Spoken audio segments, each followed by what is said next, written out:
लालची लड़का और जादुई पेड़। एक गांव में दिनेश और सुरेश नाम के दो दोस्त रहा करते थे। जहां दिनेश कठिन परिश्रम करने वाला व्यक्ति था जो हमेशा ही मेहनत में विश्वास करता था, तो दूसरी ओर सुरेश जल्दी पैसे कमाने और बिना मेहनत के अमीर बनने की सोच रखता था। परंतु इससे अलग वो दोनों बहुत ही अच्छे दोस्त थे। वो अक्सर ही साथ रहा करते थे। दोनों का कोई भी परिवार नहीं था, वो बचपन से ही एक दूसरे का परिवार थे।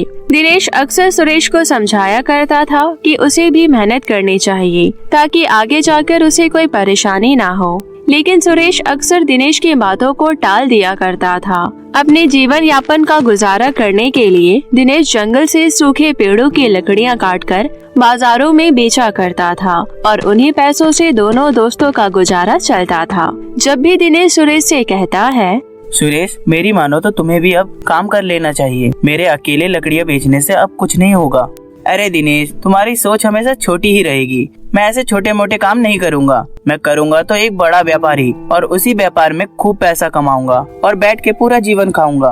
पर ऐसे कुछ ना करने से तो कुछ भी नहीं होगा। तुम्हें कुछ भी शुरू करने के लिए कम से कम कुछ शुरुआत तो करनी पड़ेगी। तुम उसकी चिंता मत करो दोस्त, मैं वो देख लूंगा।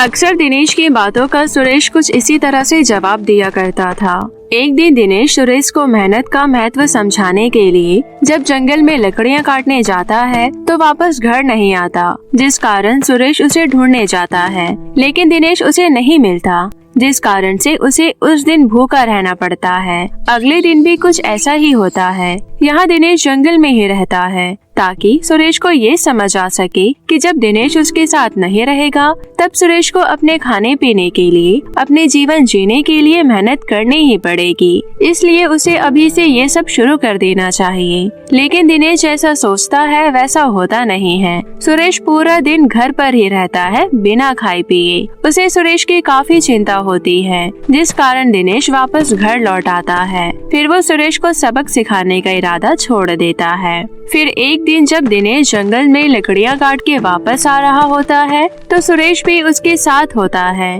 दोनों आपस में बातें करते हुए जंगल के रास्ते वापस घर आ रहे थे कि अचानक दोनों की नजर एक सुनहरे चमकते हुए पेड़ पर पड़ती है। वो पेड़ ऐसा लग रहा था मानो सोने का हो। फिर वो दोनों उस पेड़ के पास जाते हैं। वो जैसे ही उस पेड़ के पास जाते हैं उन्हें उस बड़े से पेड़ पर एक दरवाजा दिखाई देता है। वो दोनों उस दरवाजे को खोलकर उसके अंदर जाते हैं। जैसे ही वो दोनों अंदर जाते हैं उस दरवाजे के अंदर बहुत बड़ी जगह होती है जहाँ पर ढेर सारे सोने के बर्तन, हीरे जवाहरात पड़े होते हैं और वहीं पर एक पत्थर पर एक साधु महाराज आंखें बंद करके बैठे होते हैं। वो दोनों इन सब चीजों को निहार ही रहे होते हैं कि सुरेश कहता है, दिनेश सोच, अगर ये सब हमें मिल जाए तो हम कितने अमीर हो जाएंगे। दिन भर हमें कुछ मेहनत करने की जरूरत नहीं, बस बैठे बैठे खाएंगे। ये कैसी बातें कर रहा है, ये सब हमारा नहीं है तो ये सब हम कैसे ले सकते हैं। वो दोनों आपस में बातें कर ही रहे होते हैं कि इतने में वहाँ बैठे ऋषि मुनि कहते हैं, बेटा मुझे बहुत प्यास लगी है, कोई मुझे थोड़ा सा पानी पिला सकता है। जी साधु महाराज, आप थोड़ा सा इंतजार कीजिए, मैं जंगल के साथ वाली नदी से पानी लेकर आता हूँ। ये कहकर दिनेश जंगल के साथ वाली नदी से पानी भरने के लिए चला जाता है। वहाँ खड़ा सुरेश ये सोच रहा होता है कि अगर मैं इस ऋषि मुनि की सेवा करूँगा तो शायद ये मुझे यहाँ पड़ी हीरे जवाहरातों में से कुछ न कुछ जरूर दे देंगे। इसलिए वो ऋषि मुनि के पैर हाथ दबाने लगता है और उनकी सेवा करने लगता है। इतने में दिनेश वहाँ पानी लेकर आ जाता है और उस ऋषि मुनि को दे देता है। पानी पीने के बाद ऋषि मुनि कहते हैं, बेटा मैं तुम दोनों से बहुत खुश हूँ। तुम दोनों ने मेरी इतनी सेवा की है, इसलिए मैं तुम्हें कुछ देना चाहता हूँ।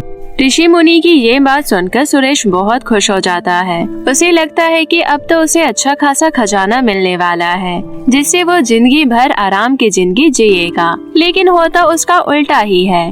वो ऋषि मुनि उन दोनों को एक एक पौधा देते हैं और कहते हैं कि इसे अपने बगीचे में लगा देना।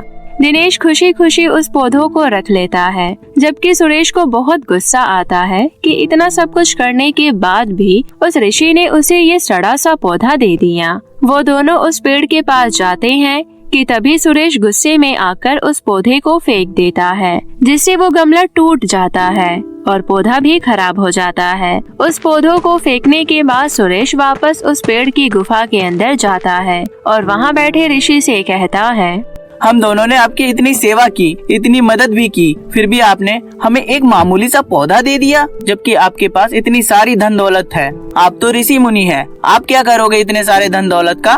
बेटा, ये सब धन मेरा नहीं है, मैं तो बस यहाँ इस धन की रक्षा करता हूँ। और दूसरी बात, मैंने जो तुम्हें पौधा दिया था वो तुम्हारी मेहनत का फल समझकर ही दिया था।